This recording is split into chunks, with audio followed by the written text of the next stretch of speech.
Salve, salve, filhos do Altíssimo! Sejam bem-vindos ao canal Filhos de Al. Hoje mais um vídeo da série Analisando as Profecias. E no assunto de hoje estarei abordando sobre o arrebatamento da igreja.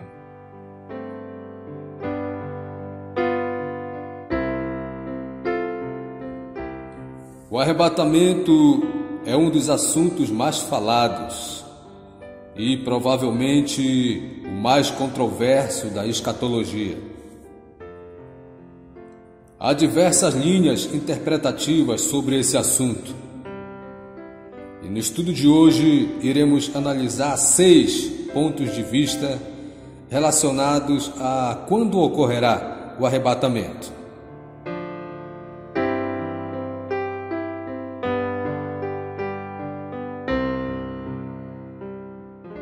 Primeiro ponto de vista: aqueles que não acreditam no arrebatamento. Primeiro vamos observar este grupo de pessoas que não creem no arrebatamento. Dentre os argumentos que estes se utilizam está a falta de referências claras nas Escrituras sobre o assunto. Esse argumento é até compreensível ao considerar que o único apóstolo que mencionou o arrebatamento abertamente em suas epístolas foi Shaul. E este, quando tratava desse assunto com os coríntios, deixou bem claro que se tratava de um mistério. 1 Coríntios 15, 51. Por isso é compreensível que nem todos entendam. Falando em mistério, você sabe o que é o arrebatamento? O que é o arrebatamento? É um acontecimento sobrenatural, onde aqueles que já morreram crendo no Salvador ressuscitarão e serão levados ao céu primeiro. Depois, nós, os que estivermos vivos, seremos transformados e também levados ao céu para celebrar as bodas do Cordeiro e participarmos de uma cerimônia de premiação no céu, a formatura, que está escrito como o tribunal do Mashiach. E você crê que o arrebatamento vai acontecer? Sim ou não? Ainda que sejam poucas as referências para embasar o arrebatamento da igreja, o fato é que sim, ele ocorrerá, você acreditando ou não. Iremos ler 3 passagens que falam sobre isso. Yohana 14, de 1 a 3. Não se turbe o vosso coração, crede em Al, crede também em mim. Na casa de meu Pai há muitas moradas. Se não fosse assim, eu vou-lo teria dito. Vou preparar-vos lugar. E quando eu for e vos preparar lugar, virei outra vez e vos levarei para mim mesmo, para que, onde eu estiver, estejais vós também.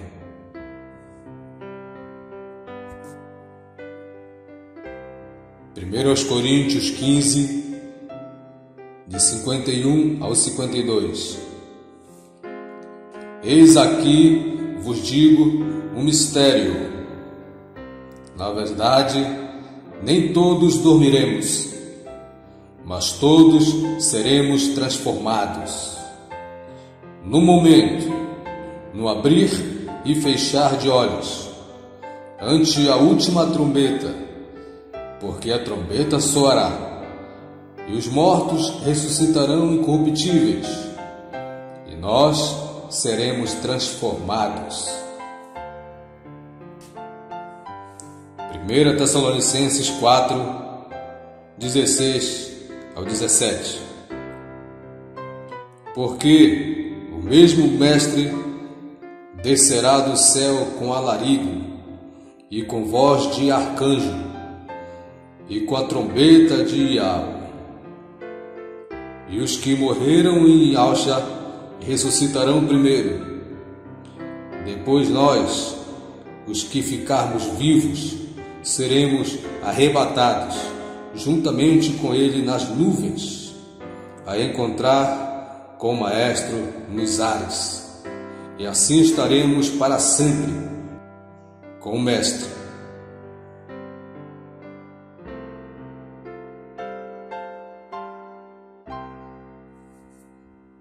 Segundo ponto de vista, aqueles que acreditam no arrebatamento pela ocasião da segunda vinda do Salvador. Neste ponto de vista, há várias questões mal respondidas. Veremos algumas. Primeira, em Apocalipse 19, do verso 11 ao 21, Yohana nos relata uma guerra, a Batalha do Armagedon, vindo logo em seguida o governo milenar. A pergunta é: como é possível um arrebatamento aqui? Segunda questão. No mesmo capítulo, Apocalipse 19, nos mostra que as bodas do Cordeiro já aconteceram. Apocalipse 19, do verso 6 ao 9. A pergunta é: como encaixar um arrebatamento depois das bodas do Cordeiro? Terceira questão. Na segunda vinda, o Salvador descerá e pisará no Monte das Oliveiras. Zacarias 14, 4. Já no arrebatamento, ele não porá seus pés na terra, mas se encontrará com sua noiva nos ares. 1 Tessalonicenses 4,17. A pergunta é: não está claro que se trata de dois eventos distintos? Quarta questão. Neste modo de acreditar, a igreja pela qual o Salvador pagou um alto preço passará por todo o flagelo da grande tribulação e até pela ira do próprio Cordeiro, seu noivo. Essa crença não está completamente fora de lógica? Quinta questão. Aqueles que pregam o arrebatamento pós-tribulacionista pregam também táticas de sobrevivência na selva, estocamento de alimentos, táticas de resistência militar, medo e terror. A pergunta é: onde está a harmonia desse tipo de pregação com o caráter daquele que costuma salvar aquelas pessoas que confiam nele?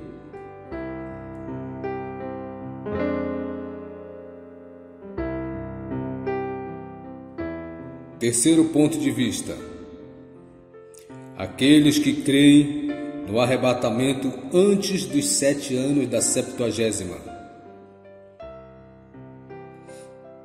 Há diversos motivos que encorajam as pessoas a acreditarem no pré-tribulacionismo. Eis alguns. A identificação dos tempos e das estações que o Pai determinou segundo a sua própria autoridade. Isto é, a compreensão do tratar que o Pai determinou para com a Igreja e para com Israel.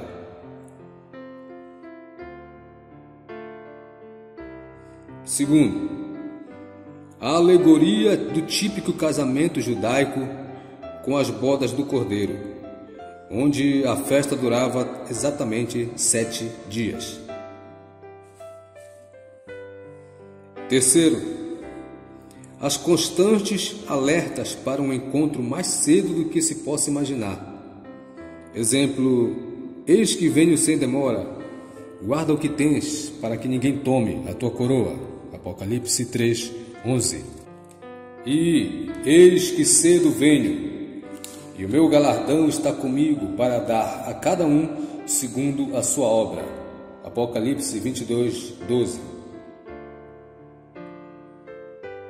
Quarto, uma promessa de livramento para os que guardarem a sua palavra. Apocalipse 3:10.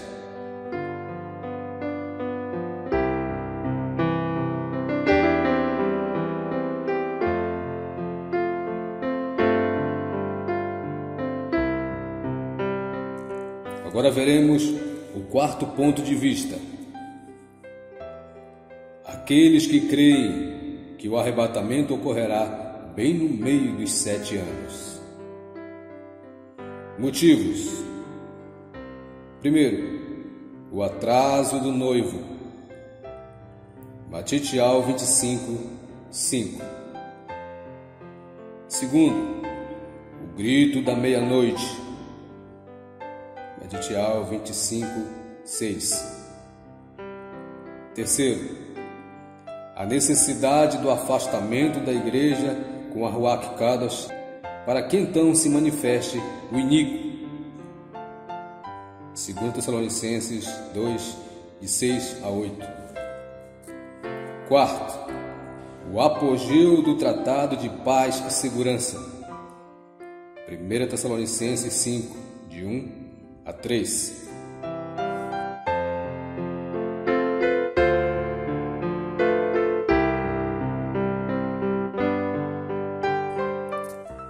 Quinto ponto de vista. Aqueles que acreditam num arrebatamento no final dos 7 anos, porém antes da ira do Cordeiro. Motivos. Primeiro, o arrebatamento das 2 testemunhas. Apocalipse 11:12. E ouviram uma grande voz do céu que lhes dizia: Subi para aqui. E subiram ao céu em uma nuvem, e os seus inimigos o viram.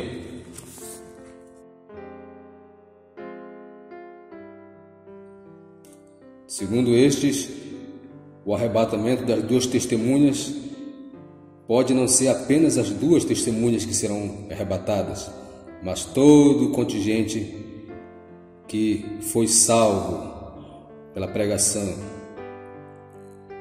Segundo, o ressoar da trombeta. 1 Coríntios 15:52. Terceiro, o livramento da ira. 1 Tessalonicenses 1:10. 1 Tessalonicenses 5:9. Porque Yahweh não nos destinou para a ira, mas para a aquisição da salvação, por nosso Maestro Yahushua o Mashiach.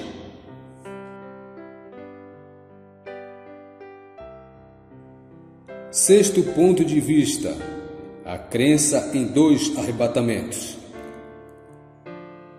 Motivos. Primeiro, as 2 colheitas que o povo hebreu fazia. Segundo, uma interpretação alegórica de Apocalipse 12:5. E deu à luz um filho varão, que há de reger todas as nações com vara de ferro. E o seu filho foi arrebatado para Yahweh e para o seu trono. Terceiro, uma interpretação alegórica sobre os 144.000.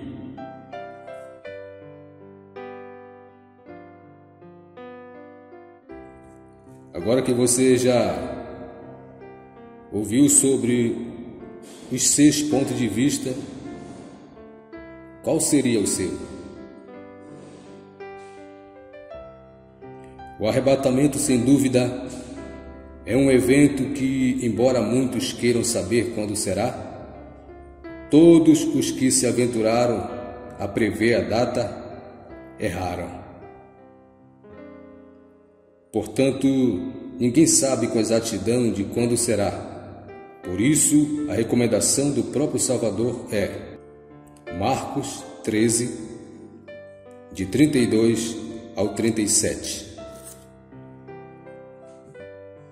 Mas, daquele dia e hora, ninguém sabe, nem os anjos que estão no céu, nem o Filho, senão o Pai. Olhai, vigiai e orai, porque não sabeis quando chegará o tempo. É como se um homem partindo para fora da terra deixasse a sua casa e desse autoridade aos seus servos, e a cada um a sua obra, e mandasse ao porteiro que vigiasse. Vigiai, pois, porque não sabeis quando virá o mestre da casa, se à tarde, se à meia-noite, se ao cantar do galo, se pela manhã, para que, vindo ele de improviso, não vos ache dormindo. E as coisas que vos digo-as a todos: vigiai.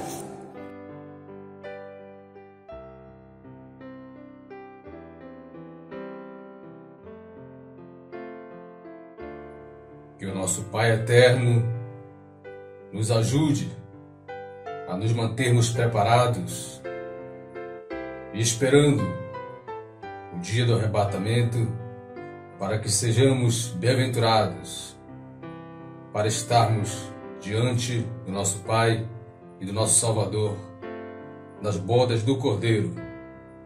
Que assim seja, que o Pai vos abençoe.